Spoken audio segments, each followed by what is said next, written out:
My husband looked me in the eyes and said, "You should have never interfered with Aiden's future." For a moment, the words didn't land. They hovered in the air between us, sharp and unreal, like glass suspended before it shatters. My throat tightened before any sound could escape. I felt the room tilt slightly, or maybe it was just the blood draining from my face. A faint humming filled my ears, the kind that comes when shock hits too fast and too hard. His voice was low, controlled, almost steady. Too steady. That steadiness frightened me more than if he had screamed. I could smell the faint bitterness of the coffee he'd just brewed, the steam curling up from the mug he'd left untouched on the counter. It mixed uncomfortably with the cold draft seeping through the kitchen window I hadn't closed properly that morning. My hands rested on the edge of the sink, knuckles pale from gripping. I didn't mean to hold on so tight. It was simply the only thing keeping me upright. "I interfered," I whispered, though the words felt brittle. "He's our son." A small twitch crossed his face, not anger, something colder. Calculation, maybe even resentment. I wasn't sure anymore.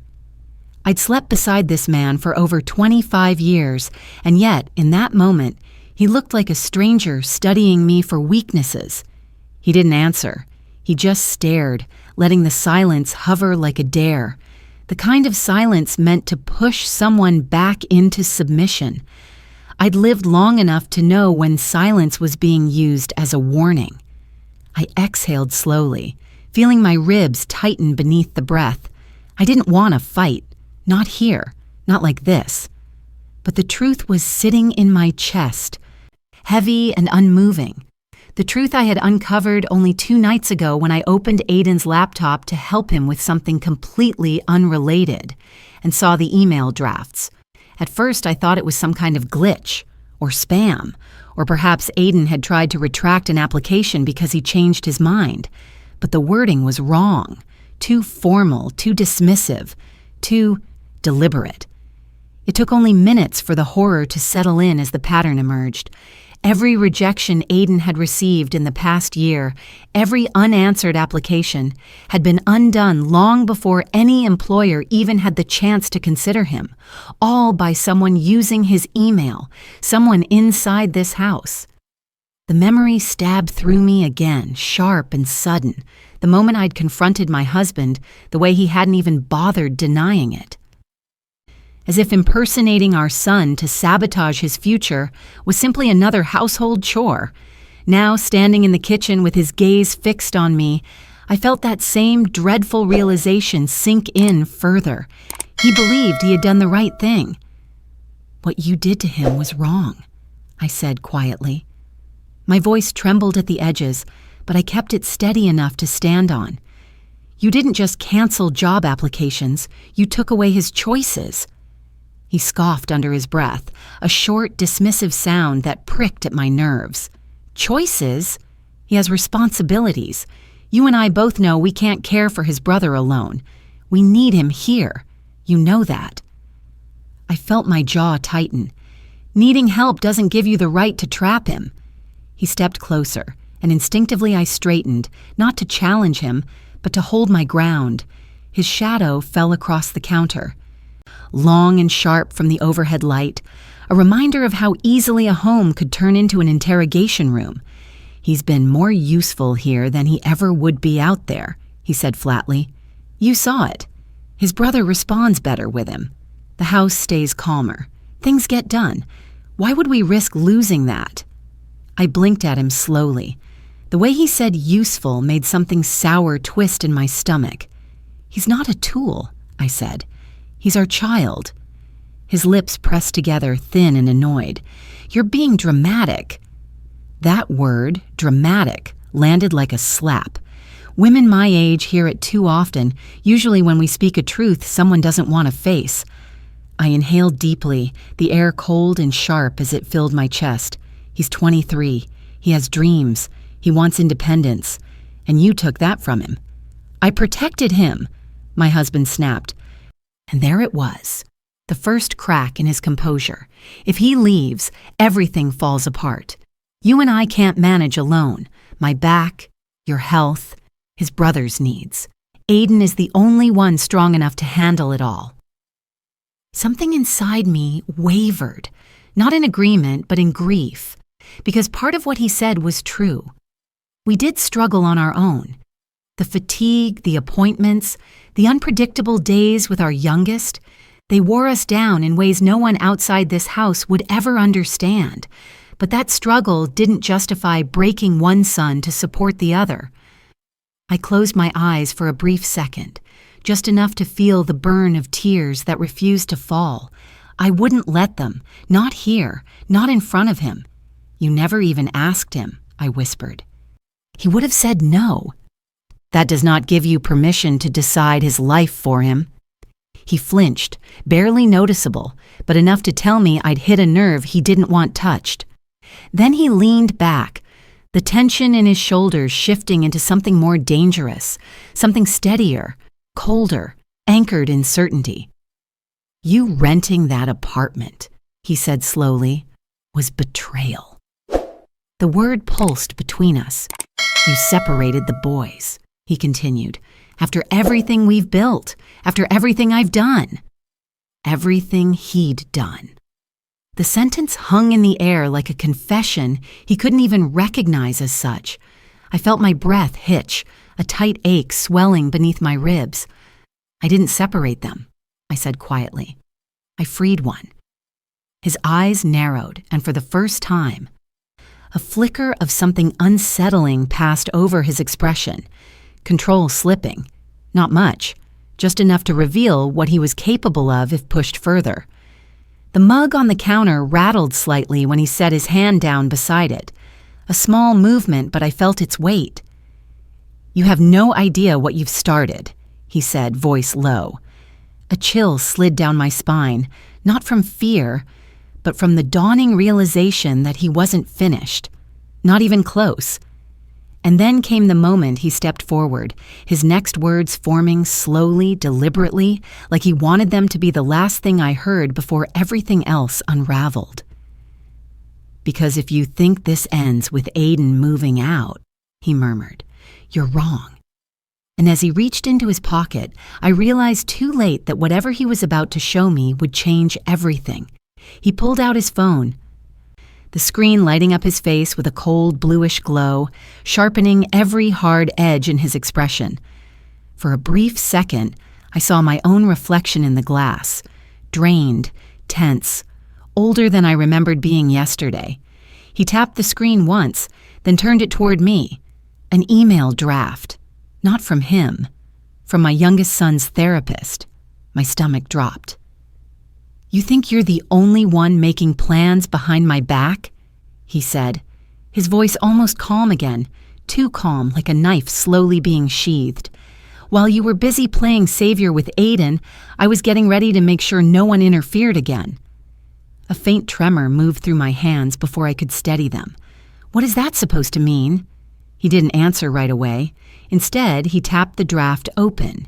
The cold overhead light flickered slightly, its hum growing louder, almost vibrating at the edges of my hearing. The email said, due to concerns about inconsistent caregiving and unsafe decision-making by the mother, I request an immediate review of guardianship arrangements. I felt the air leave my lungs in one sharp, painful exhale. You're trying to paint me as unstable, I whispered. His eyes didn't soften. I'm protecting my son, both of them. You're the one disrupting the order. The words landed with such heavy precision that I felt myself stepping back, not out of fear, but from the shock of realizing what he'd been preparing. The silence that followed carried a thick pressure, pushing against my ribs. He let it sit there, intentionally, watching whether I'd break under its weight. I didn't. But I felt something inside me shift, like a thread stretched tight enough to vibrate. That's not order, I finally said. That's control. A faint smirk tugged at the corner of his mouth. You talk like someone who hasn't been drowning alongside me for years. You know how hard it's been. You know what we're up against. I swallowed, feeling a sharp dryness along my throat. Hard doesn't justify what you did to Aiden." He ignored that, stepping to the dining table and pulling out a chair. He sat down slowly, deliberately, as if settling into a courtroom bench he intended to dominate. The chair legs scraped the floor with a harsh sound that made me flinch. His posture changed, shoulders squared, hands folded loosely, gaze sharpened. He wasn't speaking as a husband anymore. He was speaking as someone who believed he had already won the argument, and I was simply slow to accept it. "I kept this family functioning," he said. "Everything stayed balanced because I made sure it did. You think Aiden will survive out there on his own? He barely kept up here. Out there, he'll crumble." I shook my head. "You're confusing dependency with love." He let out a slow breath through his nose. "Love is sacrifice, duty.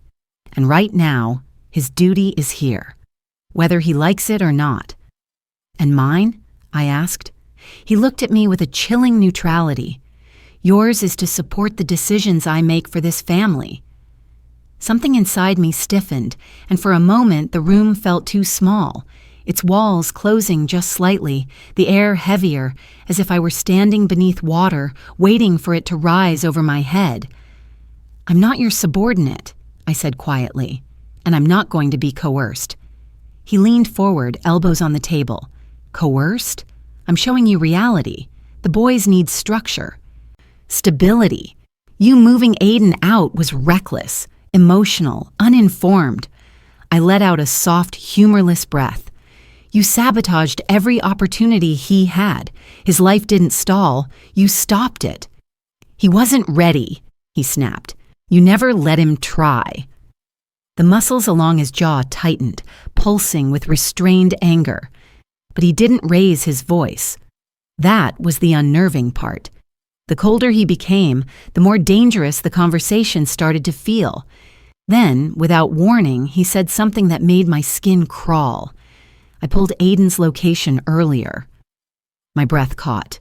"Why?" "Because I wanted to make sure you didn't put him somewhere irresponsible, somewhere unsafe, somewhere he couldn't easily come back from." The implication burned. "You tracked him," I said slowly. "I tracked our son," he corrected. "Don't twist it. He's an adult. Not in this house. Not under these circumstances."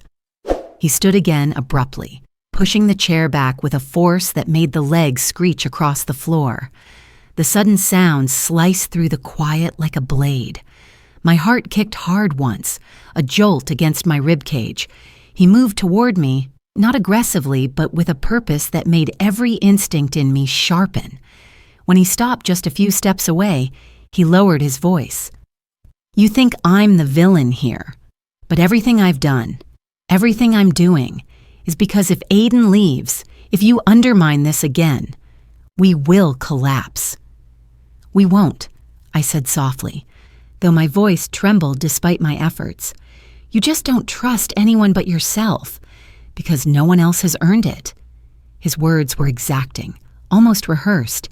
I felt the chill spread deeper, settling behind my sternum, and then, unexpectedly, there was a shift.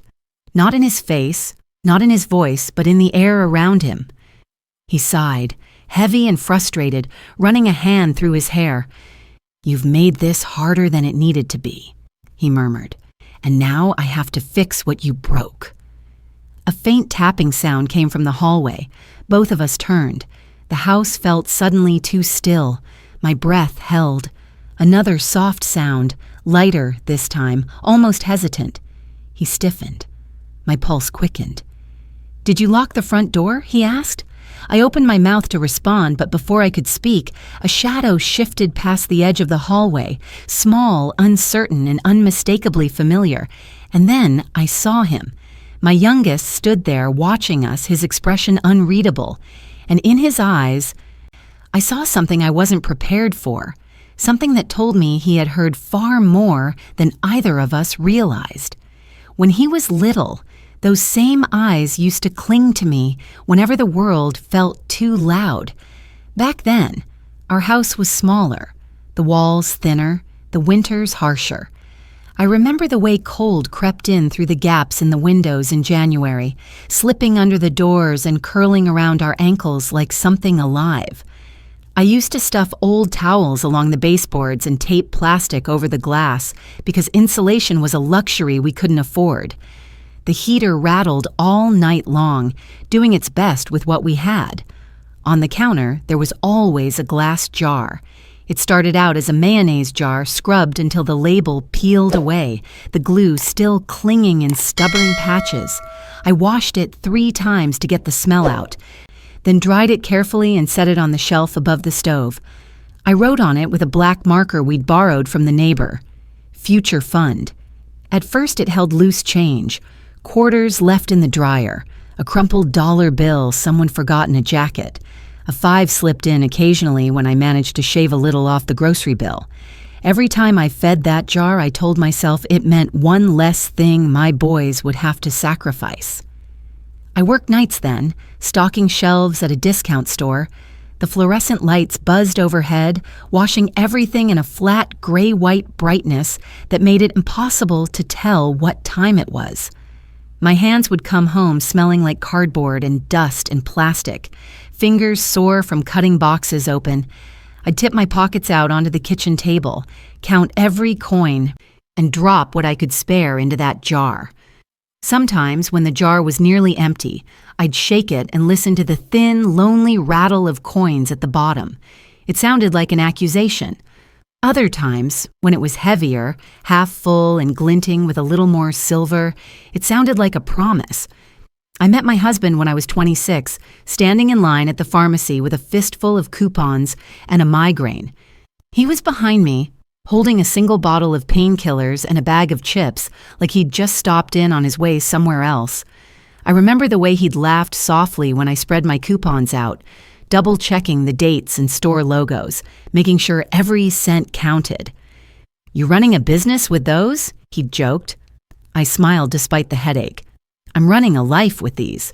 He admired that, or at least he said he did.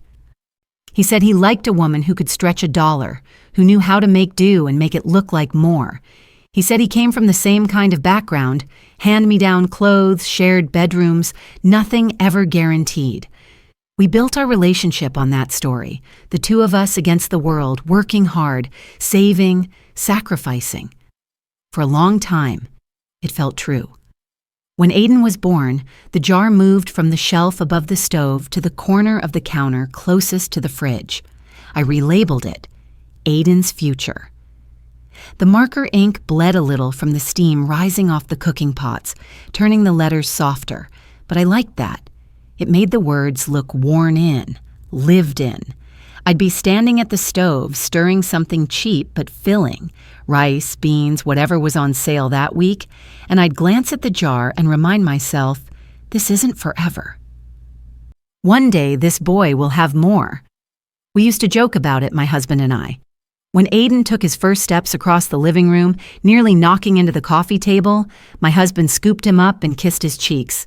"There goes our retirement plan," he said with a grin. "He'll be the one picking out our nursing home." I laughed then. It sounded light-hearted, harmless. I didn't see the shadow inside the joke yet. Years later, when our younger son was born and the doctors started using words like permanent, neurological, and lifelong care, the house fell quieter, heavier. The jar changed again. I peeled off the old writing and scribbled a new label, Emergency. The word looked stark on the glass, black ink over transparency. It wasn't as hopeful, but it felt honest. We had appointments, therapies, medications. Suddenly, my budget spreadsheets weren't about someday. They were about survival. I kept a folded grocery receipt taped to the inside of the cabinet above the sink, right where I'd see it every time I reached for a glass. The first time we paid for our younger son's medication out of pocket, I'd stared at that total at the bottom of the slip until the numbers blurred. Then I taped it up as a reminder. This is what we're fighting against. Every month, that receipt stayed on the inside of the cabinet door, quietly absorbing steam and grease. The ink faded slowly over the years, but I never took it down. It was a private record of the moment I realized Ordinary life had shifted into something more fragile and expensive. My husband changed around that time, too. At first, it was small things. He started checking the mail before I could. He kept the medical bills in a neat stack on his side of the dresser, not on the kitchen counter where I used to sort everything. He opened a binder with plastic sleeves and tucked every insurance statement into it. He said he was keeping us organized, and I was grateful. I was tired. I didn't want to argue about who processed which piece of paper. I just wanted to make sure our boys got what they needed. He worked longer hours. Then he took on an extra shift. He came home later, shoulders tense, brows drawn. Some nights, he'd go straight to the table, sit down, and spread those bills out like a losing hand of cards. "We're doing this for them," he'd say, eyes fixed on the numbers. "Every sacrifice is for the boys." I believed him, because I was telling myself the same thing. I cut corners wherever I could. I put off doctor visits for myself. When my joints started aching more, I switched from brand name medication to store brand, then eventually to just gritting my teeth and waiting it out. I skipped haircuts and cut my own hair in the bathroom mirror, sweeping the strands into a neat pile before anyone else woke up. I learned which store marked down meat before closing and planned our meals around those hours. Sometimes, late at night when the house was finally still, Aiden asleep in his room, his brother's breathing steady after a difficult day, I'd sit at the kitchen table with that glass jar in front of me and count. Every coin, every crumpled bill. I'd spread them out, line them up by value, and think about how much further I could stretch them. There were days when my husband would stand in the doorway watching me. "We'll make it," he'd say. I'd nod. "We always do." But as the years passed, his words shifted. "We can't afford mistakes," he'd say instead. Or, "We don't have room for selfish decisions." The first time he said that last one, I felt something prick the back of my neck, like an invisible warning. I was sitting with a coupon folder, another one of my financial anchors, overstuffed with clipped squares of paper filed into plastic sleeves, and he was looking at me as if I might accidentally ruin everything with a single choice. I brushed it off. We were both tired, worn thin. Aiden grew up in the middle of all that tightening. He was a gentle boy, always has been. He used to sit with his little brother for hours, lining up toy cars in straight rows on the carpet and patiently nudging them into new formations, narrating races and traffic jams in a low, soothing voice. When his brother struggled, when he flapped his hands or cried or shut down completely, Aiden didn't flinch. He adapted. He learned his rhythms faster than we did. As he got older, he started helping with the practical things. He learned how to change his brother's clothes, to prepare the limited meals he'd accept, to manage the sensory overload that could spiral a day out of control. I'd find them together on the couch, one leaning on the other, the TV playing softly in the background, and my heart would squeeze with a complicated mix of pride and fear. I remember one afternoon, Aiden came into the kitchen and saw me standing in front of the open cabinet, staring at that faded old grocery receipt. "Mom?" he asked. "You okay?" I blinked and closed the door. "Just thinking." He glanced at the jar on the counter, now more often empty than full. "We'll be fine," he said. "I can help more." "You already help too much," I replied, maybe a little too quickly. He smiled, but it didn't reach his eyes. "You always say that." I wanted to tell him I meant it, that I wanted him to have a life that wasn't measured in tasks and obligations, in how much of himself he could give away. But the words caught behind my teeth. There was always something else, an appointment, a crisis, a new bill, waiting to interrupt. My husband praised him constantly for it. "You're a good brother," he'd say. "We'd fall apart without you." At first, it sounded like affirmation. Over time, it began to sound like a contract. By the time Aiden finished high school, the jar had become more symbolic than practical. We still dropped coins in when we could, but the big expenses made everything feel like pouring water into a cracked bucket. When he got accepted into college, on a partial scholarship after all his hard work, we sat at the table and went through the numbers twice. "We can't cover all of this," I said, tracing the tuition line with my finger. He shrugged with a casualness that felt too practiced. "I'll work part-time, take out loans. Everyone does." My husband was quiet.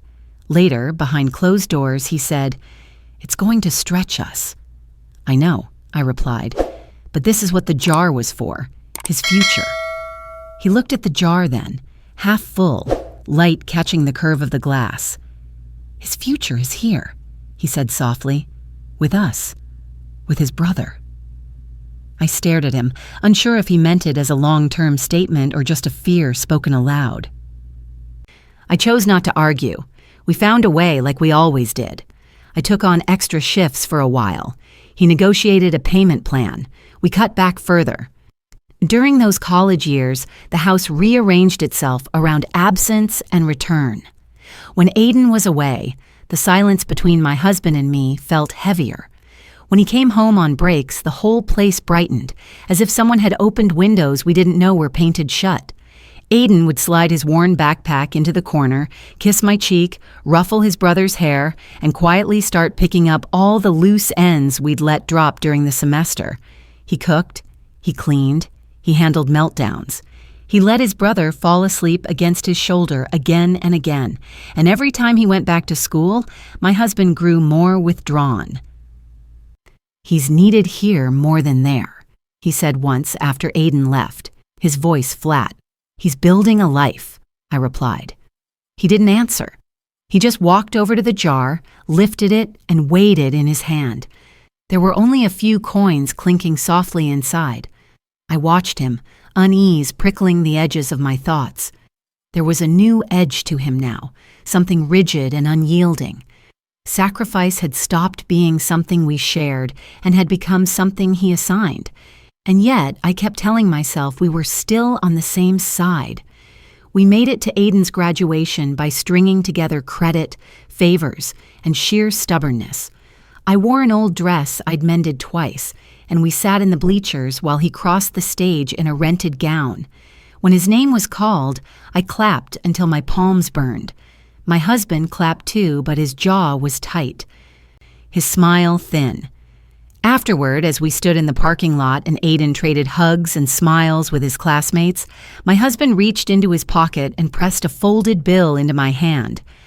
"For the jar," he said lightly. I opened my palm later and saw a single crumpled dollar. I put it in anyway, because that's what mothers do when they're holding too many contradictions at once. They keep feeding something, anything, that looks like a future. What I didn't understand then, not really, was how deeply my husband had started to see that jar differently. Not as a symbol of our son's independence, but as proof that everything we'd invested now entitled us to keep him right where he was.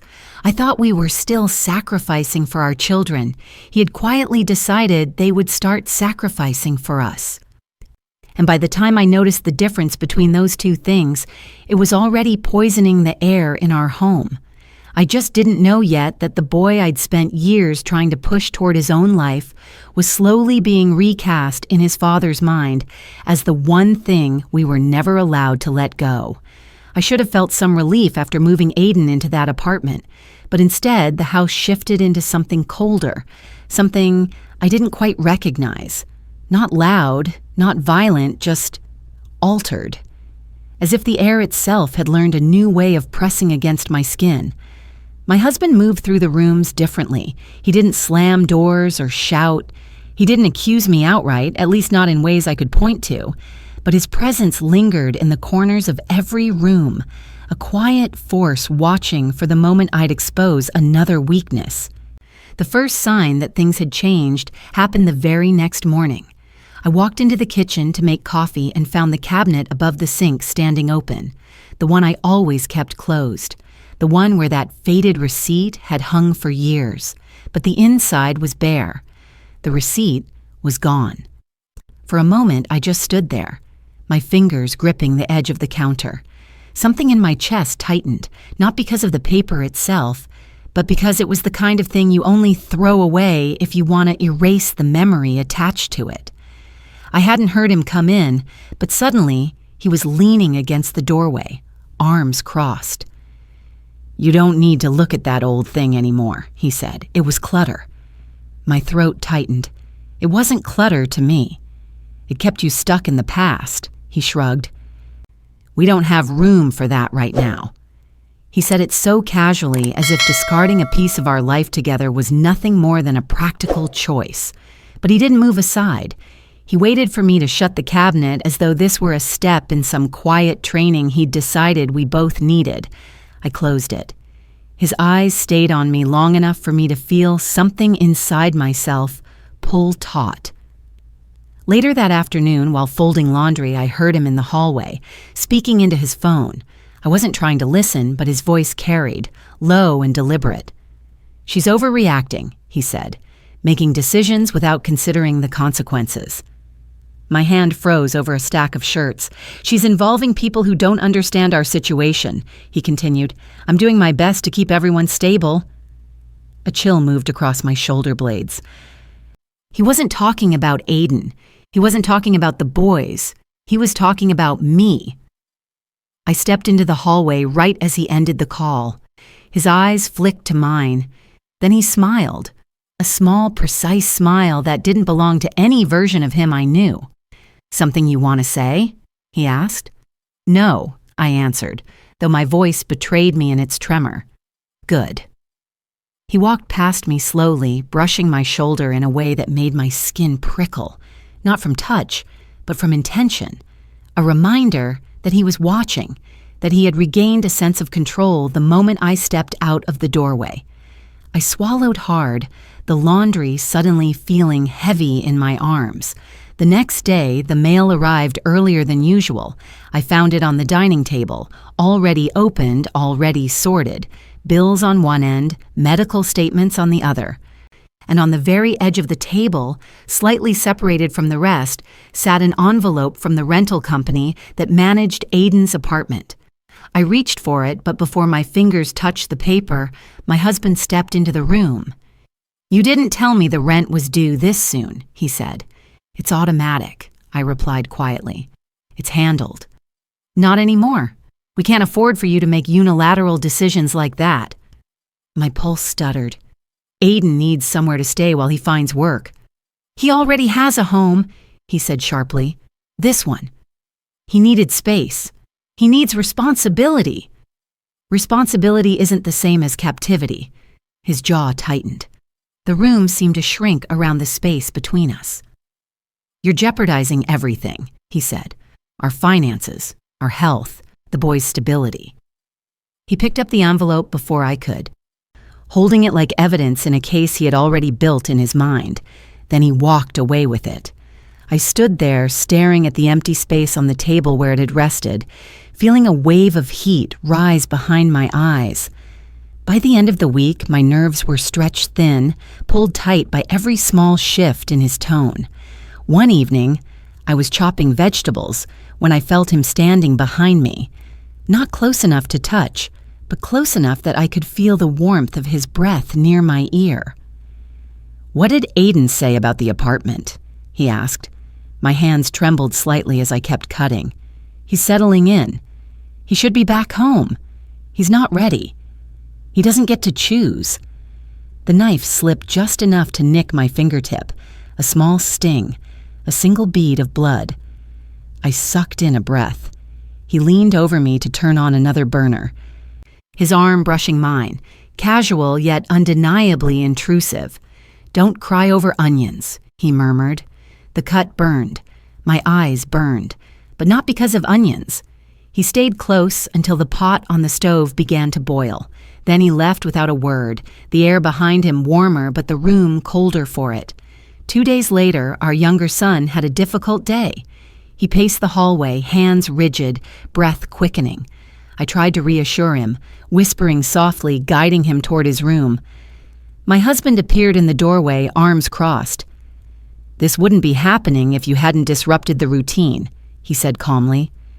"He's overwhelmed today," I replied. Because you removed the one person he relies on most. That's not fair. It's true. My son whimpered, pulling at his shirt anxiously. I reached for him. My husband watched. You've been emotional, he said quietly, not thinking clearly, and now everyone is suffering for it. My breath stilled, trapped somewhere between my chest and my throat. Words formed and dissolved before I could speak them. He turned away first, leaving me with a child who needed calm and a silence that vibrated with accusation. That night, after the boys were asleep, I stepped into the laundry room to switch loads and froze. Sitting on top of the dryer was a glass jar, my old jar, the one I used to fill with coins for Aiden's future. It had been scrubbed clean, label peeled off, completely empty. I picked it up gently, feeling the weight, or the lack of it. My thumb brushed the small scratch near the rim, the one from years ago that I'd always considered a tiny part of our family story. A footstep behind me made me stiffen. My husband leaned against the doorframe. You really held on to that sort of thing for too long, he said. It wasn't hurting anything. It was keeping you tied to an idea that doesn't exist anymore. What idea? He stepped forward, the shadows shifting behind him. That Aiden's future is somewhere else. My grip tightened around the jar. Why did you bring it in here? So you'd see it, he said, and understand. Understand what? That the past is over, that we can't afford fantasies or nostalgia. We need you focused. A long silence settled between us, heavy enough to press against my ribs. I tried to breathe through it, but the air felt thick. I'm focused, I managed. Not in the way you need to be. I set the jar down carefully, afraid it might slip from my hands. He stepped closer. Tomorrow, he said slowly. I'm bringing Aiden home. My pulse kicked hard. You can't. I can, and I will. He's finally getting a chance to breathe, I said, to build something for himself. He belongs here. He belongs to himself. The temperature in the room seemed to drop. He looked at me with a kind of calm that felt more dangerous than anger. You created this fracture, he murmured. You're the one who destabilized everything. I'm simply restoring balance. My spine straightened without my permission. This isn't balance, I said. It's control. He didn't blink. You're tired, he said softly. You're overwhelmed. You're making decisions based on emotion, and I won't let that continue. The sentence landed like a verdict. He walked past me, brushing my arm with deliberate gentleness, the kind that condescends rather than comforts. At the doorway he paused, turned slightly, and delivered the line that hollowed out the silence around us. You can either fall back in line or be responsible for what happens next. And as his footsteps faded down the hallway, I realized that something inside me, something long pushed down, long silenced, had finally begun to rise. Not hope, not strength, not yet, but the first unmistakable flicker of defiance. And I knew, with a clarity that startled me, that tomorrow would not unfold the way he thought it would. I barely slept that night. The house felt tight, like it was holding its breath with me. Every creak in the floorboards sounded sharper than usual. Every faint hum from the appliances seemed louder. At one point, I lay awake staring at the ceiling, tracing the cracks in the paint as if they might spell out an answer I'd been too afraid to name. Morning light came in, pale and washed out, the kind that makes everything look slightly colder than it really is. I moved through the house quietly, careful not to wake anyone, not because I feared noise, but because silence had become the only thing I could still control. I made coffee the way I always did, same mug, same routine, but the ritual didn't steady me the way it normally did. My hands were trembling too much. I kept seeing his face from the night before, hearing his voice. You can either fall back in line or be responsible for what happens next, as if I were the threat, as if I were the danger. I stood at the window looking out at the driveway. The sky was a muted gray. Low clouds stretching across the morning like a sheet pulled too tight. A quiet heaviness settled in my chest. He would go to Aiden's apartment today. He would try to drag him home. And something in me, something deep, something maternal, something ancient, snapped awake at the thought. I wasn't going to let him do it, but I didn't yet know how I would stop him. Not until the moment my younger son wandered into the kitchen, rubbing sleep from his eyes, shoulders hunched. He looked smaller than usual, tired in a way that had nothing to do with rest. He sat down at the table without a word.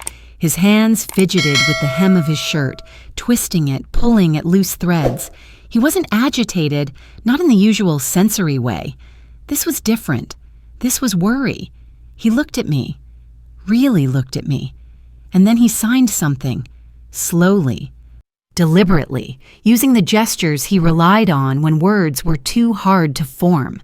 He tapped his chest twice, then pointed toward the door, then shook his head. I froze, the mug warm against my palm. I had seen him sign that phrase before, years ago when he was frightened that someone might leave without him. Today it meant, "Don't go." My throat tightened as I crouched beside him. "Why, sweetheart?" I whispered. "What's wrong?" He tapped his own temple, then mine. A connection, a knowing. As if he understood far more than any of us had ever given him credit for. Then he pointed down the hallway toward my husband's closed bedroom door. My stomach dropped. "He said something to you?" I asked softly. My son didn't speak. He lifted one finger, pressed it to his lips, a gesture of forced quiet, then wrapped his arms around himself in a tight, protective hold. That was when clarity struck, not like a lightning bolt, but like a steady rising tide. My husband's control hadn't just wrapped itself around Aiden. It had seeped into our younger son's world too. And my son, my sweet, perceptive child who absorbed tension like a sponge, had sensed fear in the house before even I had admitted it. I exhaled slowly, my breath shaky. "You're safe," I said, touching his arm. "I won't let anything happen." He looked at me again, searching my face for something solid, and in that moment something inside me aligned with a click, so quiet it was almost imperceptible. But it changed everything. A mother can bend. She can sacrifice. She can endure more than most human beings think possible.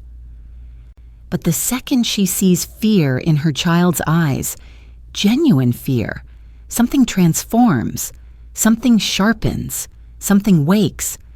I stood up with a steadiness I hadn't felt in months. My son watched me, his fingers still twisting the hem of his shirt. I smoothed his hair gently. "Stay with me this morning," I said, "right here. Don't worry." He nodded. A soft knock at the door frame made me turn. My husband stood there, fully dressed, keys in hand. The look on his face was an unsettling combination of resolve and irritation. Caught off guard to find me already awake, already braced. "I'm heading out," he said. "We'll talk when I'm back."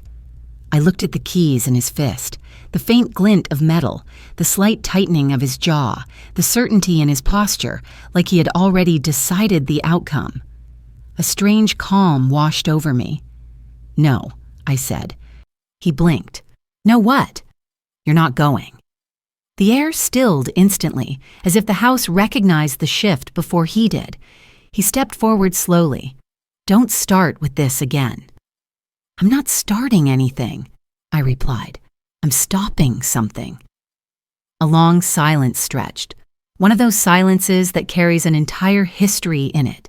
He seemed to study me, trying to locate the part of me he had always pushed down without resistance. "You don't get to decide this," he said finally.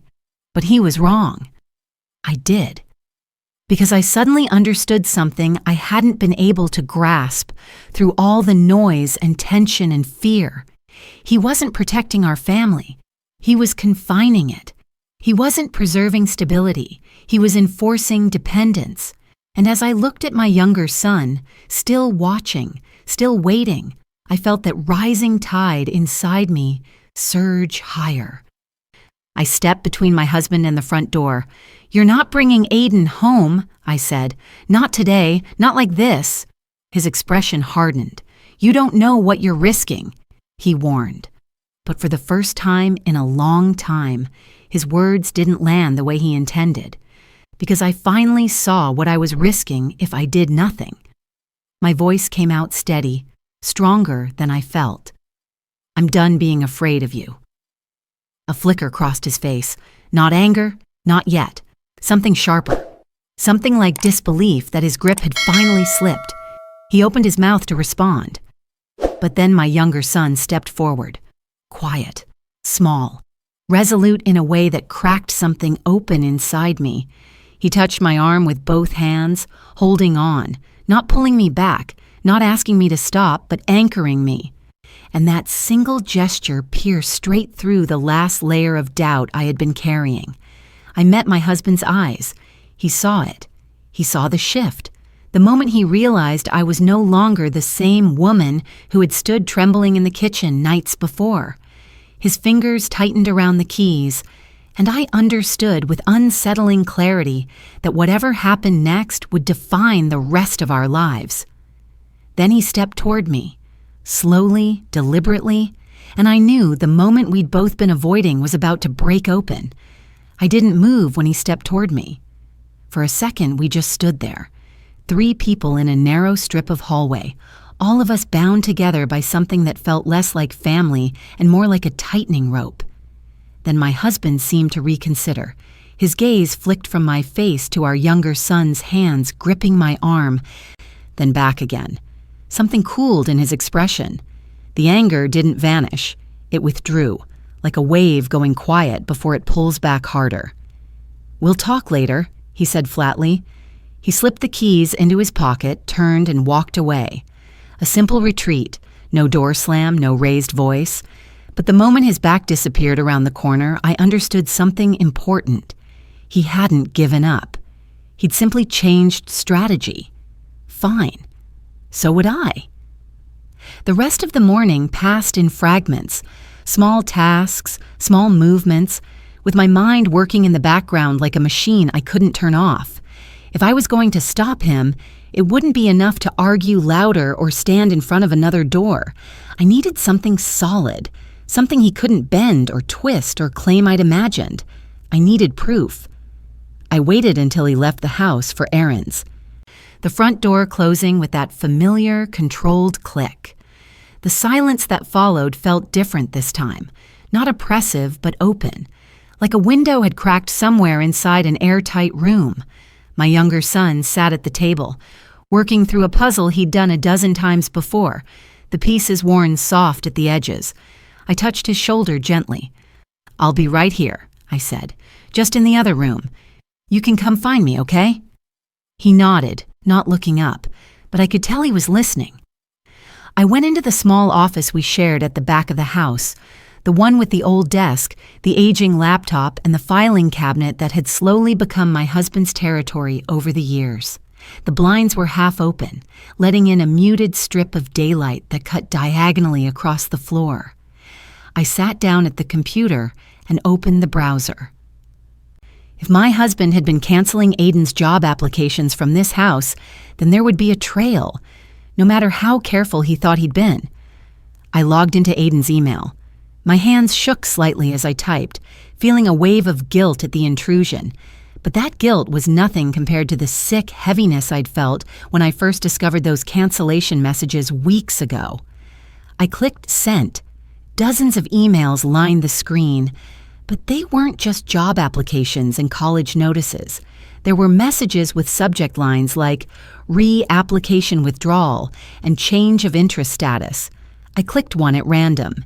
"Dear hiring manager, I would like to withdraw my application for the position." The words were polite, formal, detached. They did not sound like my son. I scrolled to the bottom.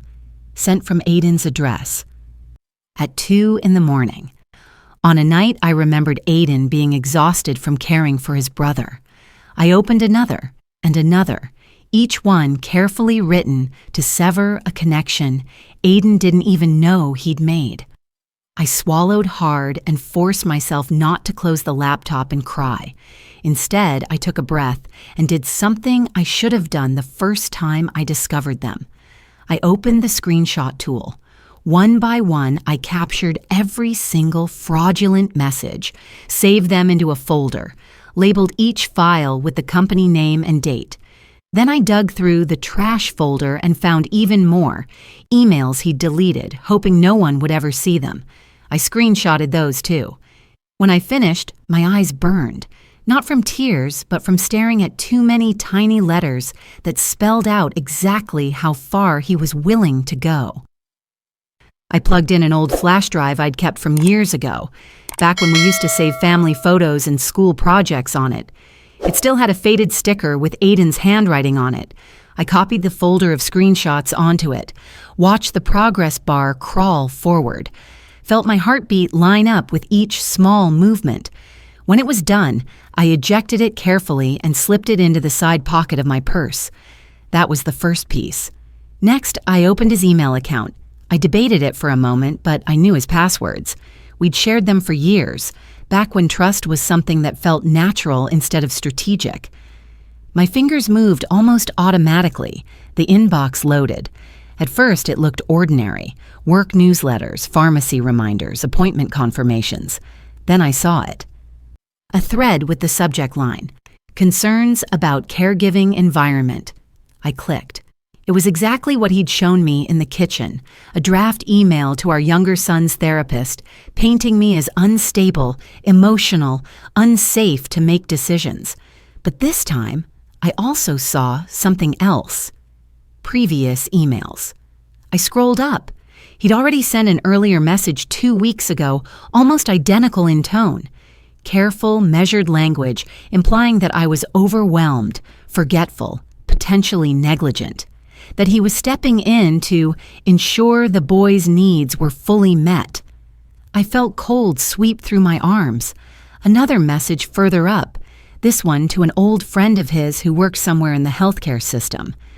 Talking about documenting patterns, creating a record, laying groundwork in case formal steps were needed. He hadn't just started planning to undercut me. He'd been building a case, slowly, quietly, against me. I didn't screenshot everything, just enough to show the pattern, enough to prove intent without overwhelming anyone who would have to read it later. When I copied those onto the flash drive, my hands moved more steadily. My nerves were still frayed, but something else was starting to form under the fear, a method, a direction. As I reached for the mouse again, a message popped up at the bottom right corner of the screen. New email from the rental company. Subject, upcoming visit.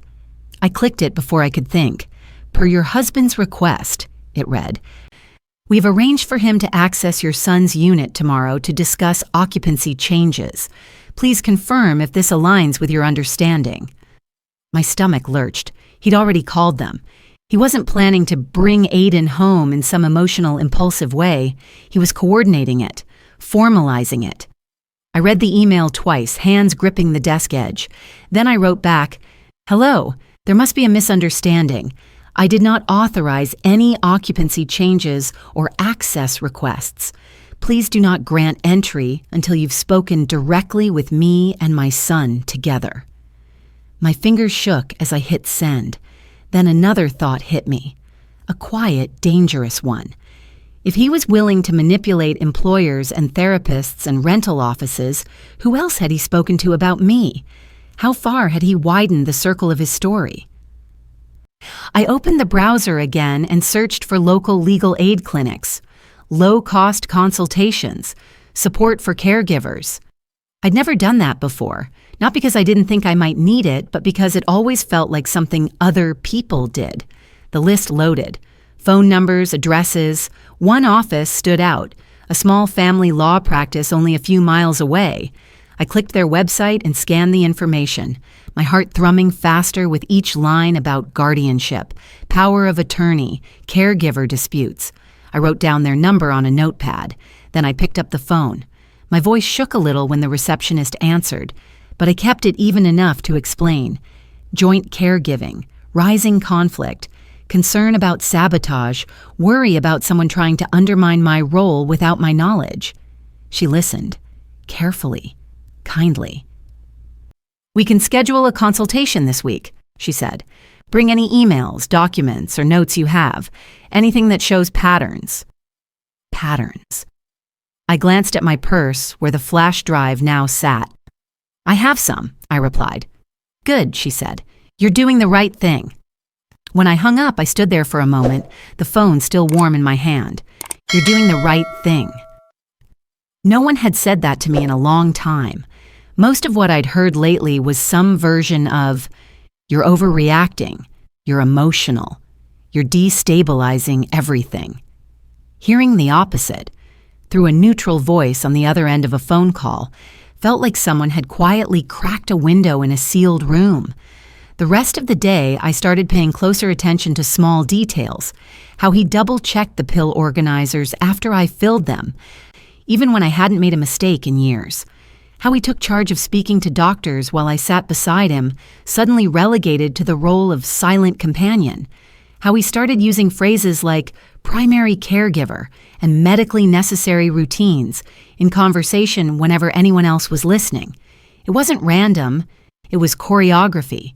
He was positioning himself as the sensible one, the practical one, the indispensable one. And me? He was slowly trying to reduce me to a problem to be managed. That evening, when he sat at the table with a stack of bills, I watched him quietly for a moment before taking a seat across from him. "I called a lawyer today," I said. His pen stopped mid-stroke. He didn't look up. "For what?" "To understand my rights," I said, "and the boys' rights, and what it means when one parent starts misrepresenting the other in emails." His hand tightened around the pen just enough to make a faint crackling sound. "You're being dramatic," he said. "No," I replied. "I'm being prepared." Silence. He set the pen down slowly. "So you're taking this outside the family," he said. "You already did," I answered. "You spoke to the therapist. You contacted the rental office. You started documenting things without telling me. I'm just catching up." He looked at me then, really looked at me, as if measuring how far he could still push before I broke. "You have no idea what you're getting into," he warned. Maybe he was right, but for the first time in a long time, the not knowing didn't paralyze me. It motivated me. That night, after everyone had gone to their rooms, I sat at the kitchen table with a small stack of things in front of me.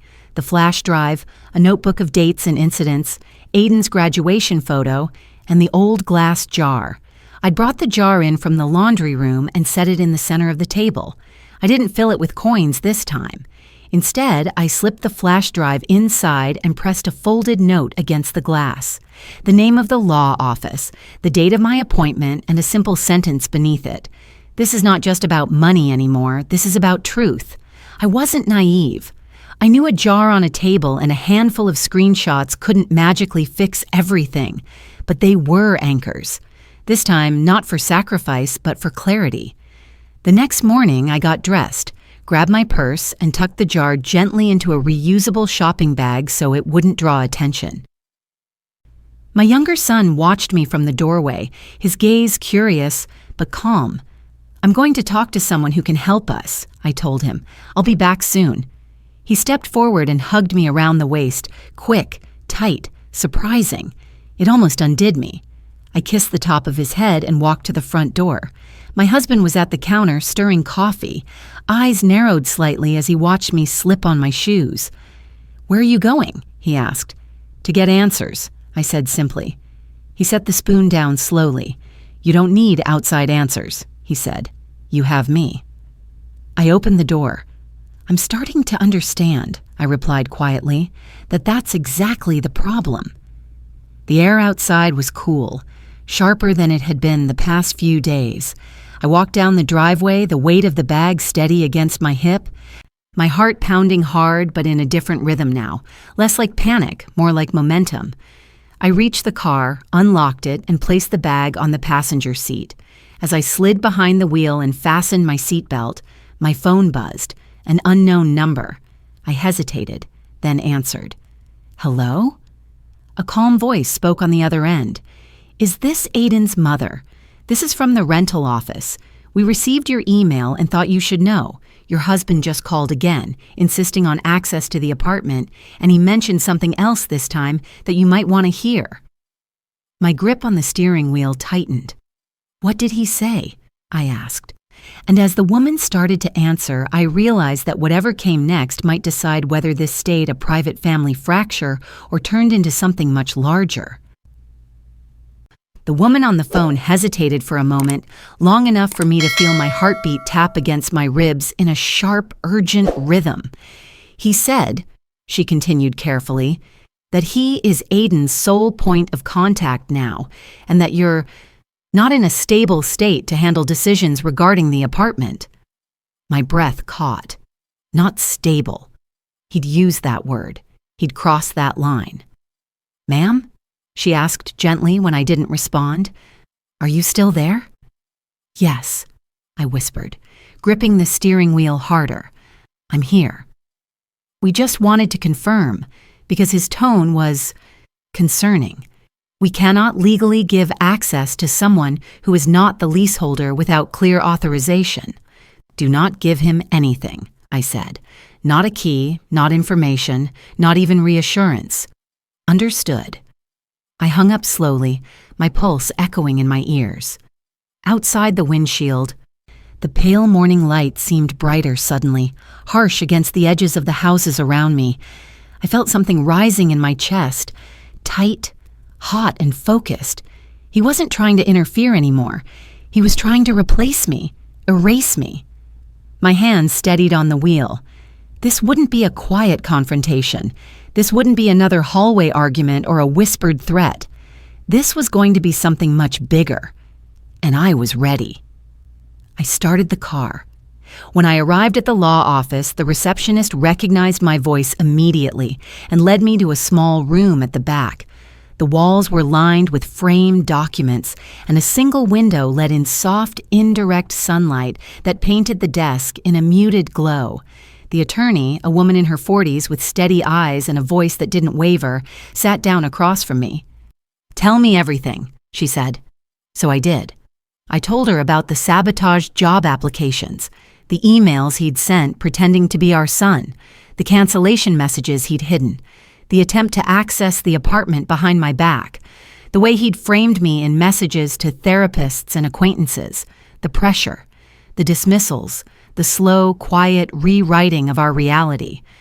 She took notes quickly, neatly, her pen scratching across the legal pad in a rhythm that calmed me more than anything had in months.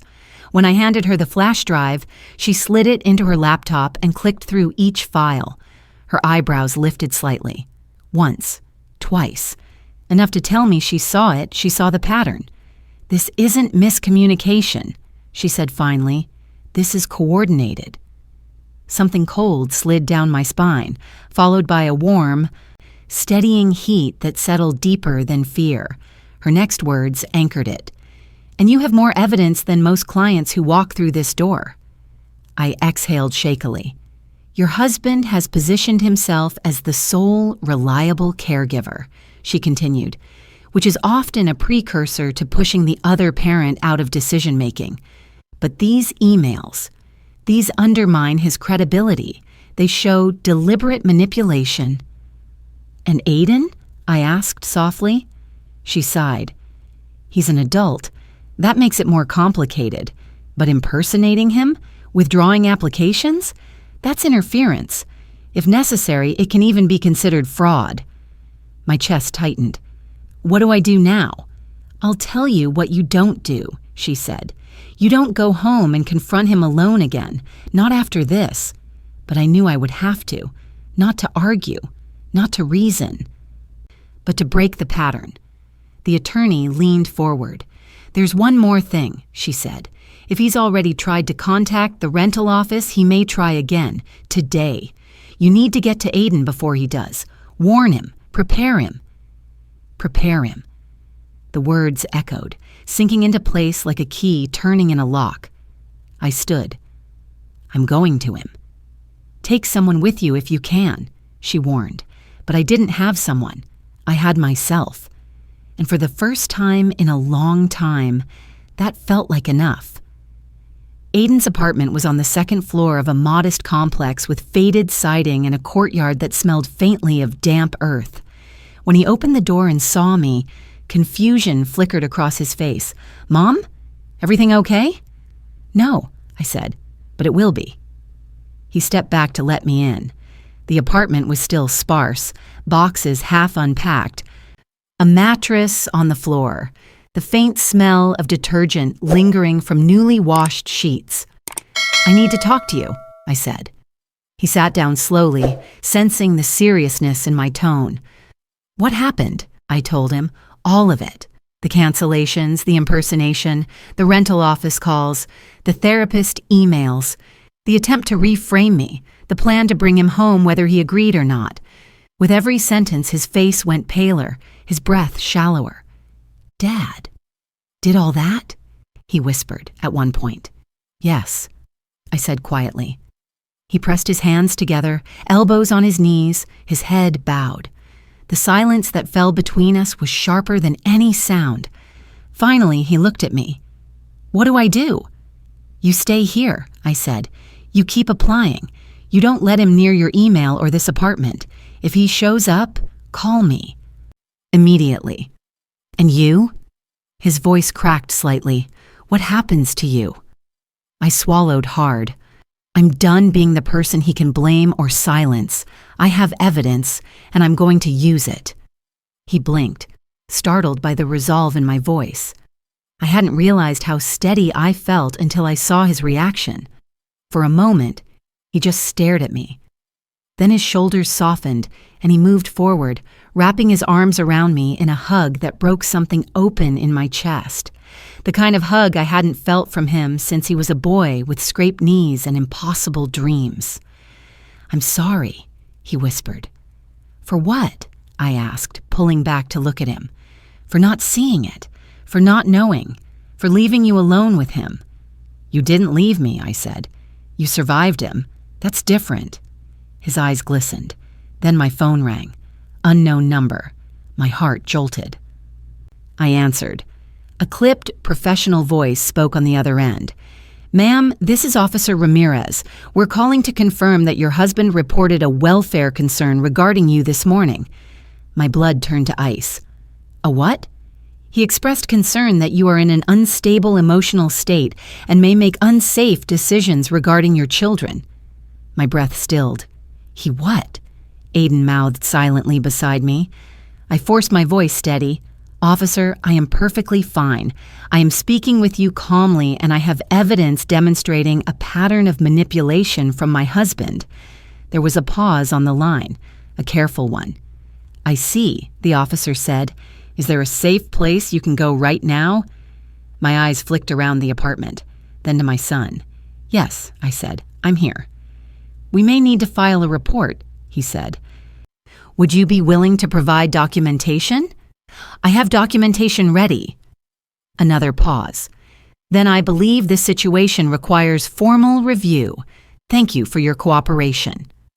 I hung up. Aiden stared at me, stunned. "He's trying to paint you as unstable," he said, voice shaking with anger. "He's trying to get people involved, official people." "I know," I said quietly. "What are you going to do?" I looked at my son, the one who had been trapped, used, manipulated just as deeply as I had, and I felt something in me crystallize. "I'm going home," I said. "Mom?" "I'm going home to confront him," I continued. "Not in the hallway, not in the kitchen, not in silence, but fully, with everything I know, with everything he's done, and with the truth in my hands instead of fear." Aiden swallowed. "I'll come with you." "No," I said gently. "You stay here. Stay safe. Stay separate." That's what he fears most. He hesitated, then nodded slowly. I kissed his forehead, the way I used to when he was small. Then I grabbed my purse, stepped outside, and walked down the stairs with steps that felt too calm for the storm gathering inside me. I drove home in a silence so sharp it felt carved. When I pulled into the driveway, his car was already there. Of course it was. The house looked pale in the afternoon light. The curtains in the living room hung still. The air felt expectant. I opened the door. He stood in the kitchen, waiting, arms crossed, shoulders squared, eyes cold, as if he had been rehearsing this moment. "You left without telling me," he said. "And you contacted authorities without telling me," I replied calmly. His jaw twitched. "I was worried about you." "No," I said. "You were worried about losing control." Something flashed in his eyes, anger or fear, I couldn't tell. I set my purse on the counter, pulled out the flash drive, placed it between us. "What's that?" he asked, though his voice had tightened just enough to betray recognition. "Proof," I said. He inhaled sharply. I didn't give him time to interrupt. "Proof of what you did to Aiden. Proof of the lies you told. Proof of the messages you sent pretending to be me. Proof of every door you closed, every possibility you sabotaged, every story you've tried to rewrite." His face paled beneath the controlled calm he always wore. "You need help," he said slowly. "You're imagining things." I stepped closer. "No," I whispered. "I finally stopped imagining that your behavior was normal." He froze. A full stillness, like the moment before glass breaks. "You think anyone will believe you?" he asked quietly. "You've been overwhelmed for months. You've been emotional, erratic." I reached into my purse again, pulled out the page of handwritten notes from the attorney's office, laid it beside the flash drive. He stared at it, then at me. "What did you do?" he breathed. "I protected our children," I said. "From you." For the first time since our confrontation began, he looked unsteady, like a step had been removed beneath him without warning. "You can't do this," he whispered. "Yes," I said softly, "I can." He opened his mouth, maybe to threaten, maybe to plead, but the sound that came out was small, hollow. "What happens now?" he asked. I looked at him steadily. "That," I said, "depends on what you say next." And the room went utterly silent, every molecule suspended, waiting to see which of us would break first. For a long moment, neither of us moved. He stood on one side of the counter, I on the other, the flash drive and the sheet of paper between us like a small, quiet border.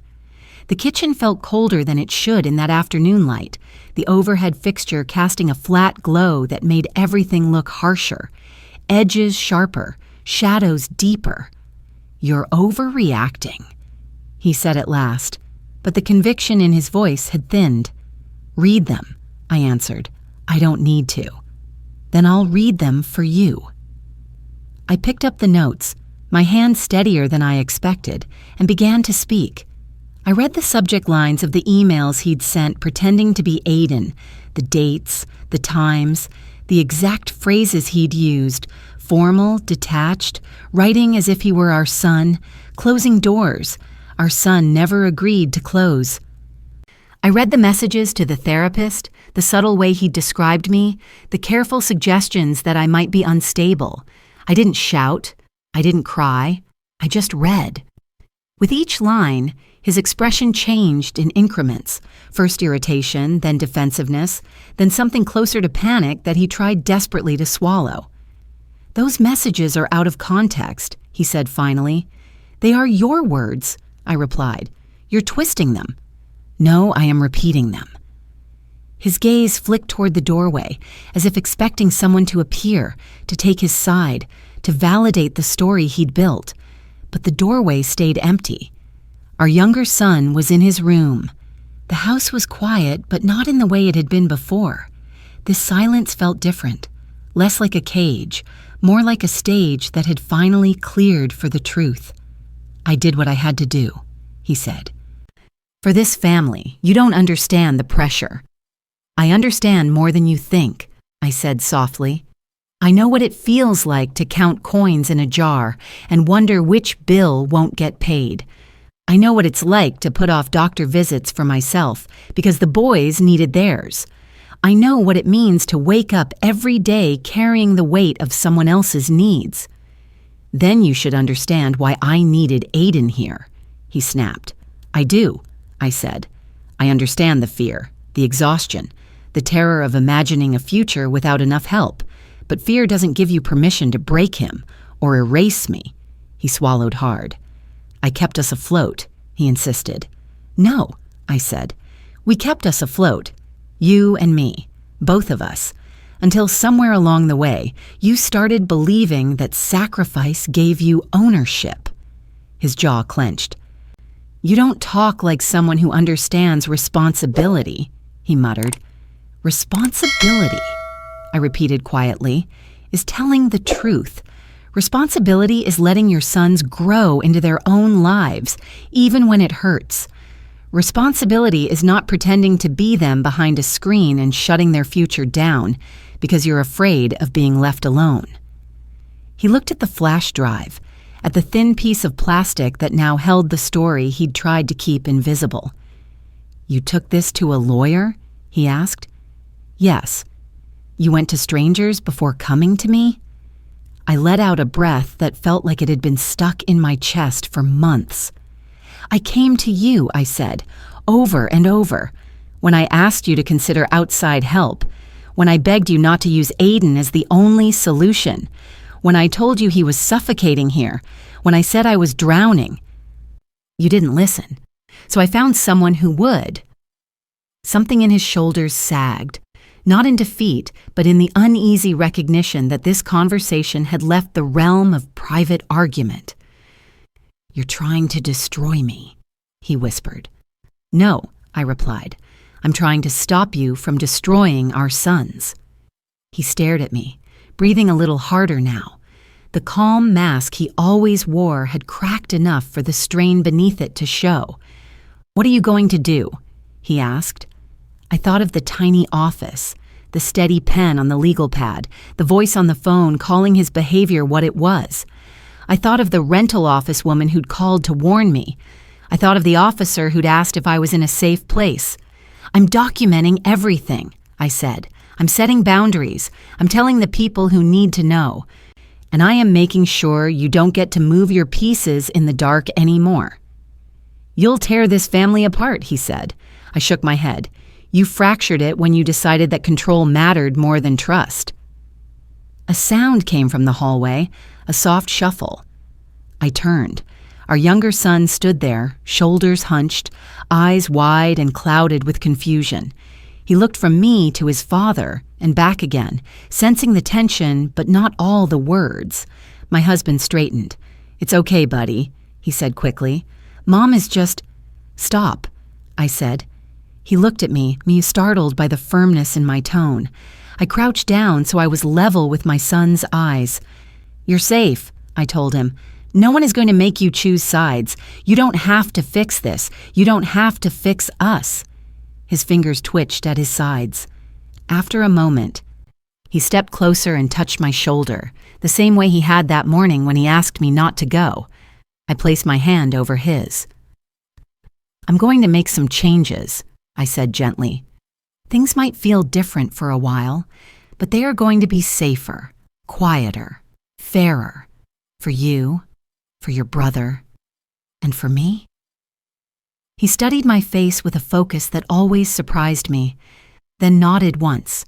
It was small, but it was enough. When I stood again, my husband was watching, something wounded and defensive tangled in his expression. What does that mean? He asked. It means, I replied, that there will be no more decisions made without all of us knowing. It means you are not allowed to contact Aiden's landlord without my consent. It means you will stop sending emails about my stability behind my back.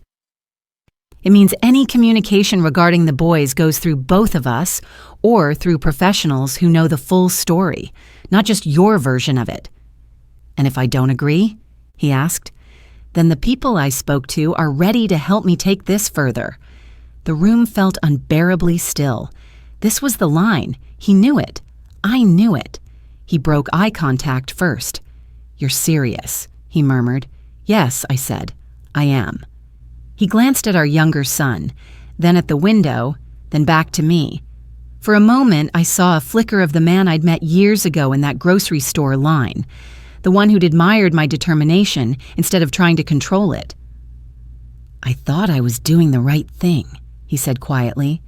"Maybe you did," I answered, "but good intentions don't erase harm. You don't get to keep hurting people and hide behind the word sacrifice." He didn't respond. The silence that followed wasn't weaponized this time. It wasn't a threat. It was the sound of something heavy finally being set down, whether he meant to or not. "I'll call the rental office," he said at last, voice rough. "Tell them I won't be involved anymore." "You'll copy me," I said, "on every message." He nodded stiffly. "And the therapist?" I asked. Another pause. "I'll tell her I overstated things," he muttered. "No," I said. "You'll tell her the truth." He flinched. "But you can do that on your own time," I added. "Right now, I'm taking our son for a walk." His eyes widened. "Where?" "Outside," I said. "In the air, away from all this." I turned to my younger boy and held out my hand. "Come on," I said softly. And he took it without hesitation. We stepped out the front door into the late afternoon light. It was softer now, less harsh than it had been earlier, casting long shadows across the sidewalk.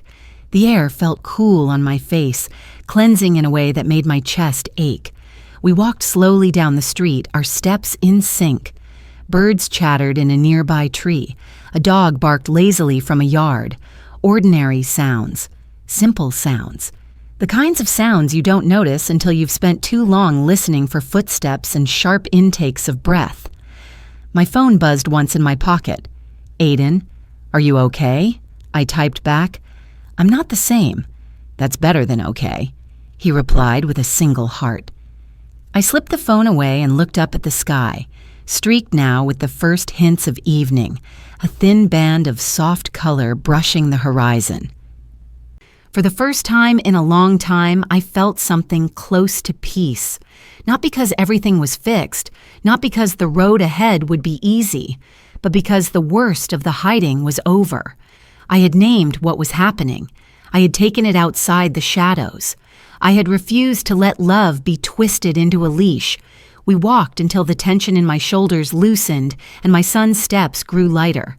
When we turned back toward the house, I noticed how the light from our front window no longer looked cold to me. It just looked like a light, a place where change had finally started. Later that night, after my son had fallen asleep, I sat at the kitchen table with the old glass jar in front of me. The scratch along the rim caught the light, the same way it always had. Once it had held coins and quiet hopes. Then it became a symbol of everything we were pouring out of ourselves, with no return. Now, it held something else, a small flash drive, a folded note, and the knowledge that I would never again let someone else decide what my children's lives were allowed to look like. I placed my hand over the jar and closed my eyes for a moment. I wasn't the woman I had been years ago, counting spare change by the glow of the stove. I wasn't the woman who apologized for needing help, or the woman who believed that love meant disappearing into other people's needs. I was the woman who had finally chosen truth over quiet, even if it shook the walls, even if it meant starting over, especially because of that. And as I sat there in the soft, steady light of my own kitchen, I realized that for the first time in a very long time, the future didn't feel like something I was saving for in secret. It felt like something I was actively, consciously shaping, with open eyes and open hands. The jar on my table doesn't hold coins anymore. It holds proof, names, dates, and the moment I stopped pretending everything was fine. If any part of my story feels familiar to you, if you've ever bent yourself so far around someone else's control that you started to disappear, I hope you know you're allowed to set your own jar down and fill it with something different. If you feel like speaking, tell me what you've been holding on to in silence. Sometimes, sharing the weight is the first step toward finally putting it down.